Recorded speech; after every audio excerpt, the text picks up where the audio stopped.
What is up, rad humans? Oh my God. Welcome to episode number 4 of Stark Raving Sober, where I talk about not living with, but being a badass with co-occurring disorders, or some call it comorbidity, and basically just means you have mental illness and drug addiction / alcoholism. And yeah, so that's what I do here. That's what I talk about here. And today I got a DM, how did you know that you had alcoholism? Which is a phenomenal question. This is the last one.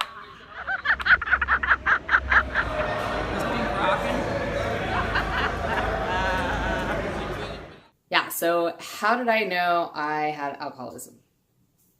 It's a self-diagnosed disease. I will say right now, I'm not a doctor. I wish it wasn't a self-diagnosed disease, and I will tell you all day long how I wish bipolar disorder wasn't it's not self-diagnosed, but it's diagnosed by you telling a psychiatrist your symptoms. You know, I can't wait until the day where there is like an MRI that you can get and it goes, yeah, you have alcoholism, you have bipolar disorder, da, da, da, and you can just show someone the lab results, you know? There's we work so hard for like awareness and acceptance, you know? But if it was like diabetes or cancer, you know, it'd just be like, oh yeah, you have this thing. And it would be like, oh, do you really? You know, are you sure? La la la la la blah la la la la la. It's frustrating. Do I get hung up on it? Hell no, I don't. Because I want to be happy and I want to live a rad life. And why am I going to, sit around and stress out about that?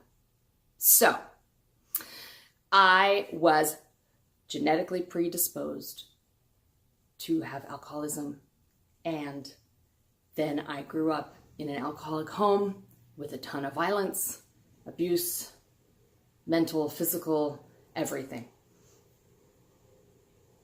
That's all I'm going to say about that.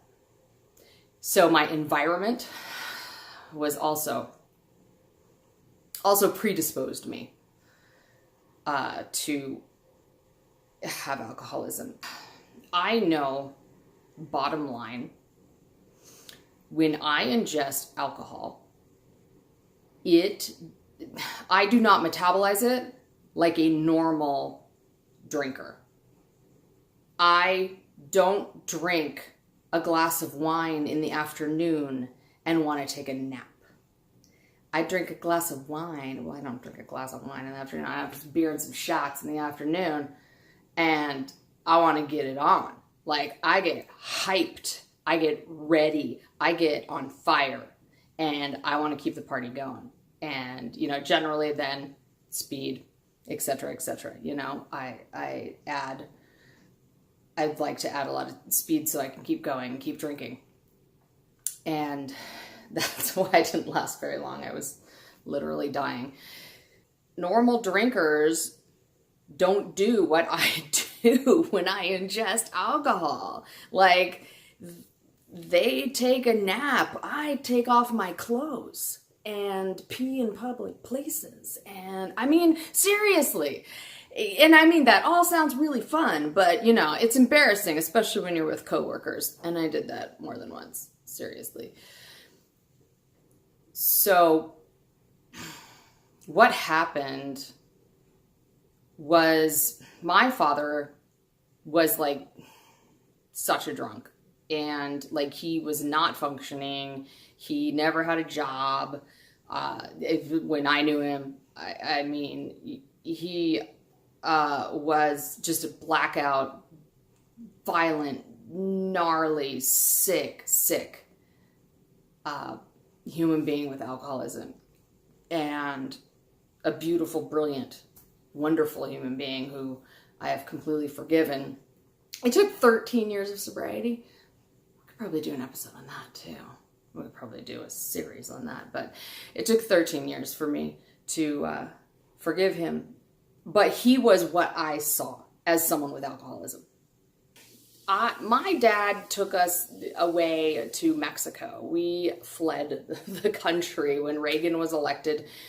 We were expatriates, and it all sounded very glamorous, and he was a writer. He was going to be the next Hemingway. He just like mastered the drinking part first. Anyway, my mom was an artist, you know, bohemians. So I looked at my father as the person with alcoholism, and what happened, and a person who ran away from his life and who did horrible things and drank from the second he woke up to the second he passed out, and he blacked out every night, and it was gnarly. And I wasn't a blackout drinker. I wasn't like but what happened was I started to get there. Like I started to understand his thinking, and I started to think like him. And I wasn't where he ended up, and he actually died of alcoholism at 61. But I started to think like, yeah, I could totally see like going down to Mexico and just raging 24/7. Wow! You know, and just devoting my life to drinking. And it had really become that at the end. And it wasn't working, and I wanted to die, and I wanted to kill myself, and I couldn't quit on my own. I quit for like 5 months on my own, just dry willpower. But then I drank again, and it got so much worse. And it's a progressive disease, and I saw the progression. It was so much worse than it had been before, and it only took 5 months for me to go, wow, I do have alcoholism. I have this thing. And once I knew I had it, I was free. It was a freedom. Because then I could stop trying to control it. And I could surrender and just wave the white flag and go, okay, I can't do this anymore. It's basically, for me, it's like admitting that I have an allergy to strawberries. And so I have to quit eating strawberries. But I love strawberries. I love them so much, and they make me so happy. But then I eat too many, and I take off my clothes, and I have sex with your husband. I know, it's sad. Ever since I had that moment where I realized, I think the defining moment was I realized that I did have alcoholism. I did have this thing, and I was going to turn out like my father. Ever since that day, I have never doubted that I have alcoholism, because for me, it's like an allergy. And when I put alcohol in my body, like I just don't know what's going to happen. I lose all control. And I mean, I'll tell you what's not going to happen. I'm not going to have one. That's not going to happen. That never happened. You know, I always just wanted to have 4. And that rarely happened. And, you know, the stuff that I did once I was drunk, and, you know, just all of it. I just knew. Now, does that mean that I haven't thought about drinking? No, I've absolutely thought about drinking, and drinking is absolutely an option. But for me, it's suicide.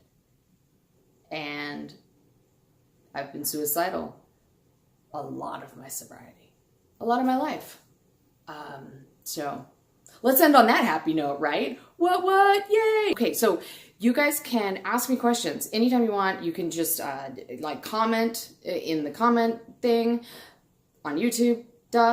Please let me know, like, you know, tweet me, you know, DM me, whatever, Insta me, comment, ask me any questions, any topics you want me to talk about. I'm a fish with my experience. Let me know if you have any questions, because I will totally talk about it. Obviously, I'm really good at talking. forever and ever and ever and ever and ever. It's really hard to keep these videos like at 10 minutes. Oh my God. It's hard. Anyway, stay rad.